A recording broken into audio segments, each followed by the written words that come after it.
ओम श्री गुरुवे नमः। प्रिय श्रोताओं, आज आप सुनेंगे गुरुवार यानी बृहस्पतिवार व्रत की संपूर्ण कथा। बृहस्पति देवता की कृपा से आप सभी के दुख दूर हों और आप सभी की मनोकामनाएं पूरी हों। आइए श्रद्धा भाव से पावन बृहस्पतिवार व्रत कथा का आरंभ करते हैं। कथा के अनुसार भारतवर्ष में एक प्रतापी और दानी राजा राज्य करता था। वह नित्य गरीबों और ब्राह्मणों की सेवा किया करता था। यह बात उसकी रानी को अच्छी नहीं लगती थी। वह ना ही गरीबों को दान देती और ना ही भगवान का पूजन करती थी और राजा को भी दान देने से मना किया करती थी। एक दिन राजा शिकार खेलने वन को चले गए तो रानी महल में अकेली थी। उसी समय बृहस्पति देव साधु वेश में राजा के महल में भिक्षा के लिए गए और भिक्षा मांगी। रानी ने भिक्षा देने से इनकार कर दिया और कहा, हे साधु महाराज, मैं तो इस दान पुण्य से तंग आ गई हूँ। इस काम के लिए तो मेरे पतिदेव ही बहुत हैं। वे ही सारा धन लुटाते रहते हैं।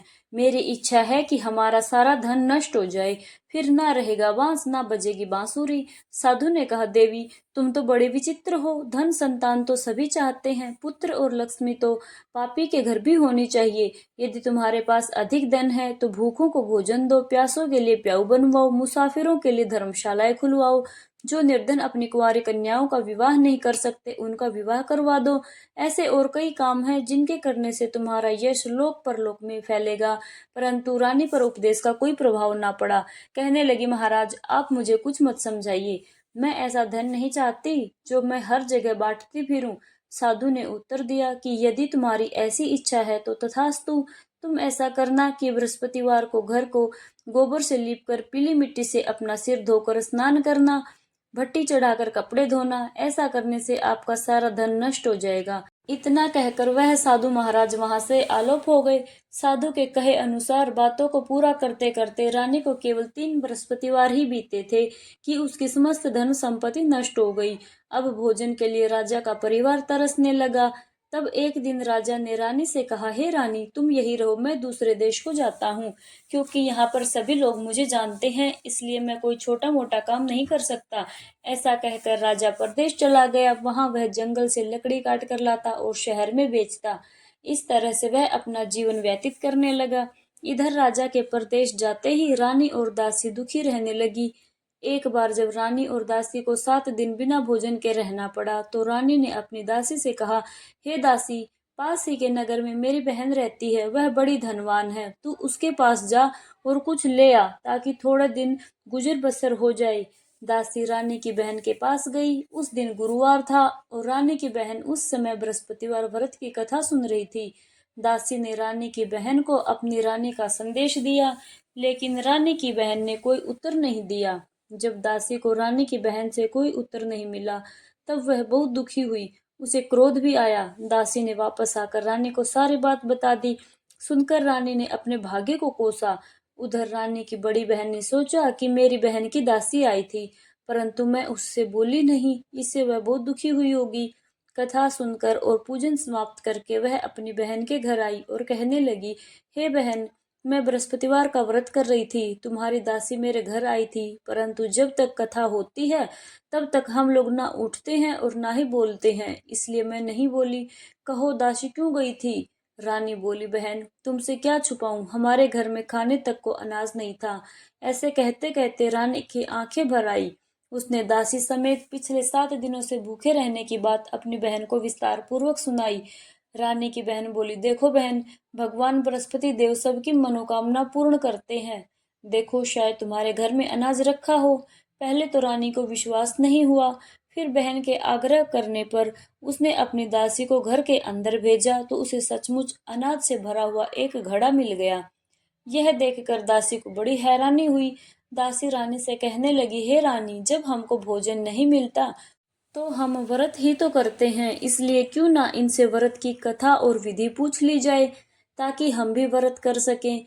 तब रानी ने अपनी बहन से बृहस्पतिवार व्रत के बारे में पूछा। उसकी बहन ने बताया, बृहस्पतिवार के व्रत में चने की दाल और मुनक्का से विष्णु भगवान का केले की जड़ में पूजन करें, दीपक जलाएं, व्रत कथा सुने और पीला भोजन ही करें। इससे बृहस्पति देव प्रसन्न होते हैं। व्रत और पूजन विधि बताकर रानी की बहन अपने घर को लौट गई। 7 दिन के बाद जब गुरुवार आया तो रानी और दासी ने व्रत रखा। गुड़साल में जाकर चना और गुड़ लेकर आई, फिर उससे केले की जड़ तथा विष्णु भगवान का पूजन किया। अब पीला भोजन कहाँ से आए? इस बात को लेकर दोनों बहुत दुखी हुई, क्योंकि उन्होंने व्रत रखा था, इसलिए बृहस्पति देव उनसे प्रसन्न थे। इसलिए वे एक साधारण व्यक्ति का रूप धारण करके 2 थालों में सुंदर पीला भोजन दासी को दे गए। भोजन पाकर दासी प्रसन्न हुई और फिर रानी के साथ मिलकर भोजन ग्रहण किया। उसके बाद वे सभी गुरुवार को व्रत और पूजन करने लगी। बृहस्पति भगवान की कृपा से उनके पास फिर से धन संपत्ति आ गई, परंतु रानी फिर से पहले की तरह आलस्य करने लगी।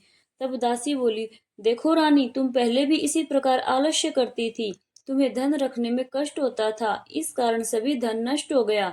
और अब जब भगवान बृहस्पति देव की कृपा से धन मिला है तो तुम्हें फिर से आलस्य होता है। रानी को समझाते हुए दासी कहती है कि बड़ी मुसीबतों के बाद हमने यह धन पाया है, इसलिए हमें दान पुण्य करना चाहिए। भूखे मनुष्यों को भोजन कराना चाहिए और धन को शुभ कार्यों में खर्च करना चाहिए, जिससे तुम्हारे कुल का यश बढ़ेगा, स्वर्ग की प्राप्ति होगी और पितर प्रसन्न होंगे। दासी की बात मानकर रानी अपना धन शुभ कार्यों में खर्च करने लगी, जिससे पूरे नगर में उसका यश फैलने लगा। फिर एक दिन रानी और दासी आपस में विचार करने लगी कि न जाने राजा किस दशा में होंगे। उनकी कोई खोज खबर भी नहीं है। उन्होंने श्रद्धा पूर्वक बृहस्पति भगवान से प्रार्थना की कि राजा जहाँ कहीं भी हो शीघ्र वापस आ जाएं। उधर वह राजा एक दिन दुखी होकर जंगल में पेड़ के नीचे आसन जमाकर बैठ गया। वह अपनी दशा को याद करके व्याकुल होने लगा। बृहस्पतिवार का दिन था। एकाएक उसने देखा कि निर्जन वन में एक साधु प्रकट हुए। वह साधु वेश में स्वयं बृहस्पति देव थे। लकड़हारे के सामने आकर बोले, हे लकड़हारे, इस सुनसान जंगल में तू चिंता मग्न क्यों बैठा है? लकड़हारे ने दोनों हाथ जोड़कर प्रणाम किया और उत्तर दिया, महात्मा जी, आप सब कुछ जानते हैं, मैं क्या कहूँ। यह कहकर वह रोने लगा और साधु को अपनी आत्मकथा सुनाई। महाराज जी ने कहा, तुम्हारी स्त्री ने बृहस्पतिवार के दिन बृहस्पति भगवान का निरादर किया है, जिसके कारण रुष्ट होकर उन्होंने तुम्हारी यह दशा कर दी। अब तुम चिंता दूर करके मेरे कहने पर चलो तो तुम्हारे सभी कष्ट दूर हो जाएंगे और भगवान पहले से भी अधिक संपत्ति देंगे। तुम बृहस्पति के दिन कथा किया करो। 2 पैसे के चने मुनक्के लाकर उसका प्रसाद बनाओ और शुद्ध जल से लोटे में शक्कर मिलाकर अमृत तैयार करो। कथा के पश्चात अपने सारे परिवार और सुनने वाले प्रेमियों में अमृत और प्रसाद बांटकर आप भी ग्रहण करो। ऐसा करने से भगवान तुम्हारी सब मनोकामनाएं पूर्ण करेंगे।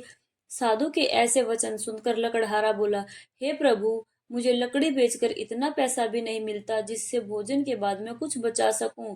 मैंने रात में अपनी पत्नी को व्याकुल देखा है। मेरे पास कुछ भी नहीं है जिससे मैं उसकी खबर मंगा सकूं। साधु ने कहा, हे लकड़हारे, तुम किसी बात की चिंता मत करो। बृहस्पतिवार के दिन तुम रोजाना की तरह लकड़ियां लेकर शहर को जाओ। तुमको रोज से 2 गुना धन प्राप्त होगा, जिससे तुम भली भांति भोजन कर लोगे और बृहस्पति देव की पूजा का सामान भी आ जाएगा। जो तुमने बृहस्पतिवार की कथा के बारे में पूछा है वह इस प्रकार है। प्राचीन काल में एक बहुत ही निर्धन ब्राह्मण था। उसकी कोई संतान नहीं थी। वह नित्य पूजा पाठ किया करता, लेकिन उसकी पत्नी ना स्नान करती, ना ही किसी देवता का पूजन करती। इसी कारण वह ब्राह्मण देवता बहुत दुखी रहते थे। भगवान की कृपा से ब्राह्मण के यहाँ एक कन्या उत्पन्न हुई। कन्या बड़ी होने लगी। प्रातः स्नान करके वह भगवान विष्णु का नाम जाप किया करती। बृहस्पतिवार का व्रत करने लगी। पूजा पाठ समाप्त कर पाठशाला जाती तो अपनी मुट्ठी में जौ भरकर ले जाती और पाठशाला के मार्ग में डालती जाती। लौटते समय वही जो सोने के हो जाते तो उनको बीन कर घर ले आती। एक दिन वह बालिका सूप में उन सोने के जौ को फटक कर साफ कर रही थी। तभी उसकी माँ ने देख लिया और कहा, हे बेटी, सोने के जौ को फटकने के लिए सोने का सूप भी तो होना चाहिए। दूसरे दिन गुरुवार था। उस कन्या ने व्रत रखा और बृहस्पति देव से सोने का सूप देने की प्रार्थना की। बृहस्पति देव ने उसकी प्रार्थना स्वीकार कर ली। रोजाना की तरह वह कन्या जौ फैलाती हुई पाठशाला चली गई। पाठशाला से लौटकर जब वह जौ बीन रही थी तो बृहस्पति देव की कृपा से उसे सोने का सूप भी मिल गया।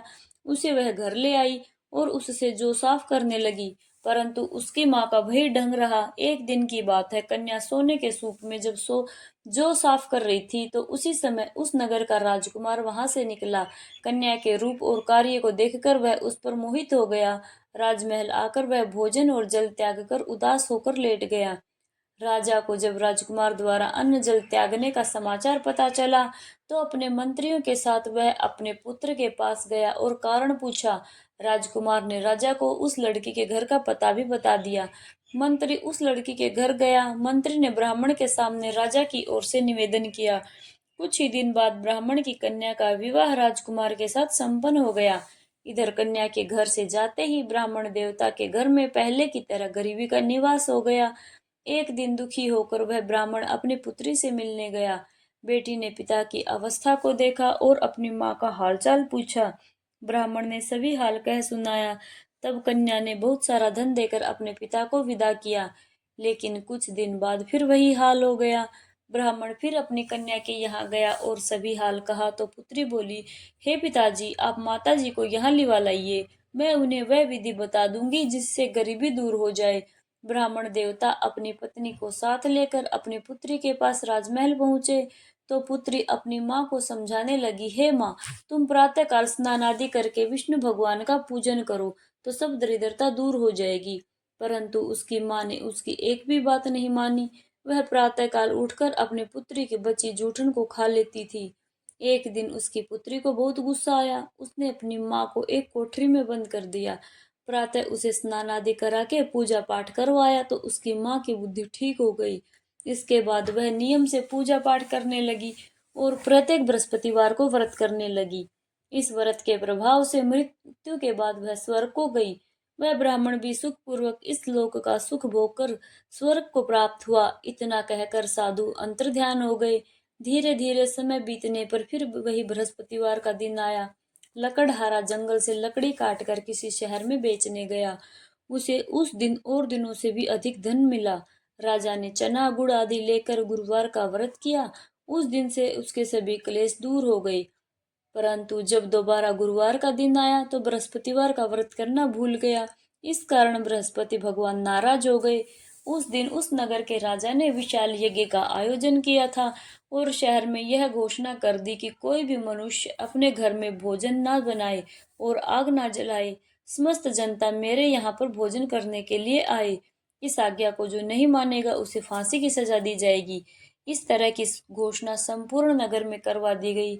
राजा की आज्ञा के अनुसार शहर के सभी लोग भोजन करने गए, लेकिन लकड़हारा कुछ देर से पहुंचा, इसलिए राजा उसको अपने साथ घर ले गए और ले जाकर भोजन करा रहे थे तो रानी की दृष्टि उस खूंटी पर पड़ी जिस पर उसका हार लटका हुआ था।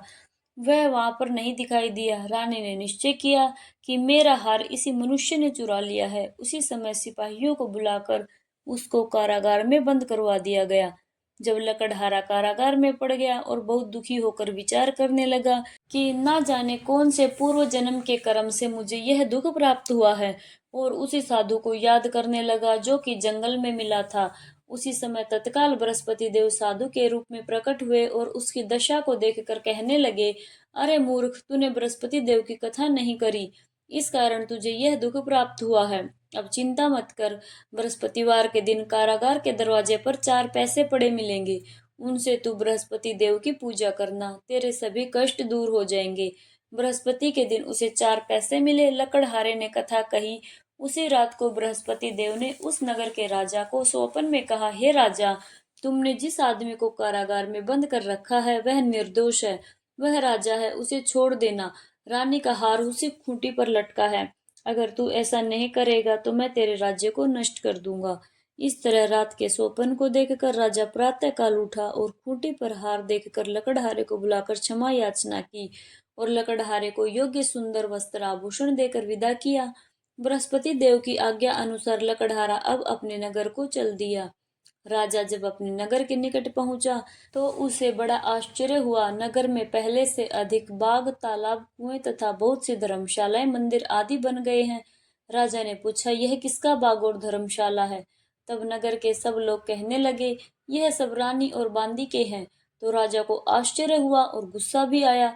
जब रानी ने यह खबर सुनी कि राजा आ रहे हैं तो उन्होंने बांदी से कहा, हे दासी, देख, राजा हमको कितनी बुरी हालत में छोड़ गए थे। हमारी ऐसी हालत देखकर वह लौट न जाएं, इसलिए तू दरवाजे पर खड़ी हो जा। आज्ञा अनुसार दासी दरवाजे पर खड़ी हो गई। राजा आए तो उन्हें अपने साथ लिवा लाई। तब राजा ने क्रोध करके अपनी रानी से पूछा कि यह धन तुम्हें कैसे प्राप्त हुआ है। तब उन्होंने कहा, हमें यह सब धन बृहस्पति देव के इस व्रत के प्रभाव से प्राप्त हुआ है। अब राजा ने निश्चय किया कि 7 रोज बाद तो सभी बृहस्पति देव का पूजन किया करते हैं, परंतु मैं प्रतिदिन दिन में 3 बार कहानी और रोज व्रत किया करूंगा। अब हर समय राजा के दुपट्टे में चने की दाल बंधी रहती थी और दिन में 3 बार कहानी कहता। एक रोज राजा ने विचार किया कि चलो अपनी बहन के यहाँ हो आए।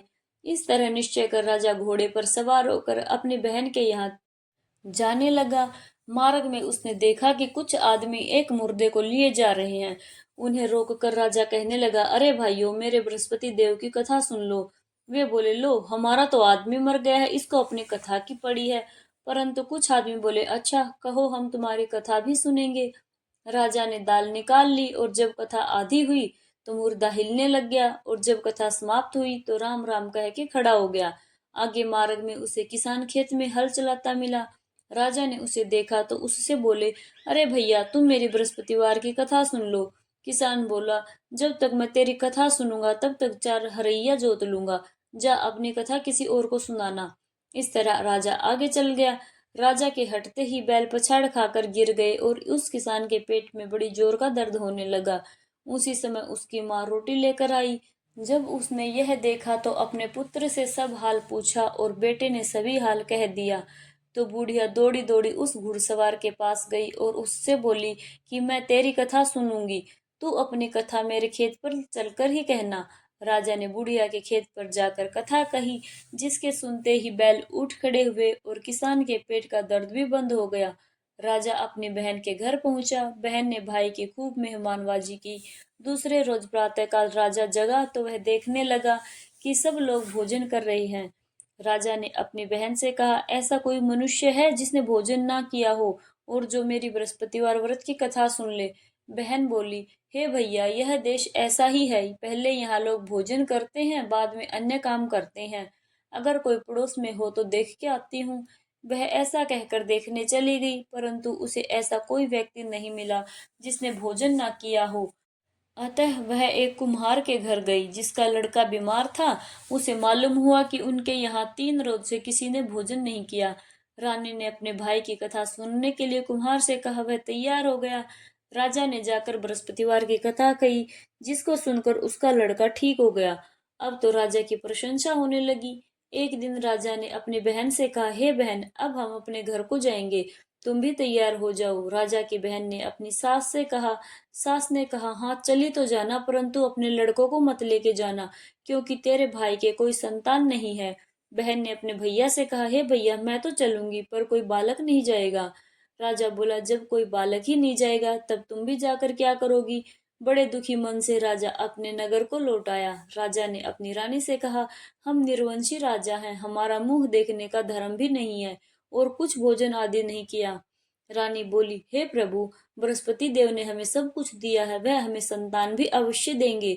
उसी रात को बृहस्पति देव ने राजा से स्वप्न में कहा, हे राजा, उठ, सभी सोच त्याग दे, तेरी रानी गर्भवती है। राजा को यह बात सुनकर बड़ी खुशी हुई। 9वें महीने उसके गर्भ से एक सुंदर पुत्र पैदा हुआ। तब राजा बोला, हे रानी, स्त्री बिना भोजन के रह सकती है, पर बिना कहे नहीं रह सकती। जब मेरी बहन आए तब तुम उससे कुछ मत कहना। रानी ने सुनकर हाँ कर दिया। बोली, ठीक है। जब राजा की बहन ने यह शुभ समाचार सुना तो वह बहुत खुश हुई और बधाई लेकर अपने भाई के यहाँ आई। तभी रानी ने कहा, घोड़ा चढ़कर तो नहीं आई, गधा चढ़ी आई। राजा की बहन बोली, भाभी, मैं इस प्रकार ना कहती तो तुम्हें संतान कैसे मिलती। बृहस्पति देव ऐसे ही हैं, जिसके मन में जैसी भी मनोकामना होती है सभी को पूर्ण करते हैं। जो सद्भावना पूर्वक बृहस्पतिवार का व्रत करता है, कथा पढ़ता अथवा सुनता है, दूसरों को सुनाता है, बृहस्पति देव उसकी सभी मनोकामनाएं पूर्ण करते हैं। प्रेम से बोलिए बृहस्पति देवता की जय। प्रिय श्रोताओं, अब सुनिए बृहस्पति देवता की आरती। ओम जय बृहस्पति देवा स्वामी जय बृहस्पति देवा। छिन छिन भोग लगाऊं कदली फल मेवा। ओम जय बृहस्पति देवा। तुम पूर्ण परमात्मा तुम अंतर्यामी स्वामी तुम अंतर्यामी। जगत पिता जगदीश्वर जगत पिता जगदीश्वर तुम सबके स्वामी। ओम जय बृहस्पति देवा। चरणामृत निज निर्मल सब पातक हरता स्वामी सब पातक हरता। सकल मनोरथ दायक सकल मनोरथ दायक कृपा करो भरता। ओम जय बृहस्पति देवा। तन मन धन अर्पण कर जो जन शरण पड़े स्वामी जो जन शरण पड़े। प्रभु प्रकट तब होकर आकर द्वार खड़े। ओम जय बृहस्पति देवा। दीन दयाल दयानिधि भगतन हितकारी स्वामी भगतन हितकारी। पाप दोष सब हरता भव बंधन हारी। ओम जय बृहस्पति देवा। सकल मनोरथ दायक सब संशय तारो स्वामी सब संशय तारो। विषय विकार मिटाओ संतन सुखकारी। ओम जय बृहस्पति देवा। जो कोई आरती तेरी प्रेम सहित गावे स्वामी प्रेम सहित गावे। ज्येष्ठानंद बंद सो निश्चय फल पावे। ओम जय बृहस्पति देवा। ओम जय बृहस्पति देवा स्वामी जय बृहस्पति देवा। छिन छिन भोग लगाऊं कदली फल मेवा। ओम जय बृहस्पति देवा। सभी प्रेम से मिलकर बोलिए बृहस्पति देवता की जय। श्री विष्णु भगवान की जय। बृहस्पति देवता की जय।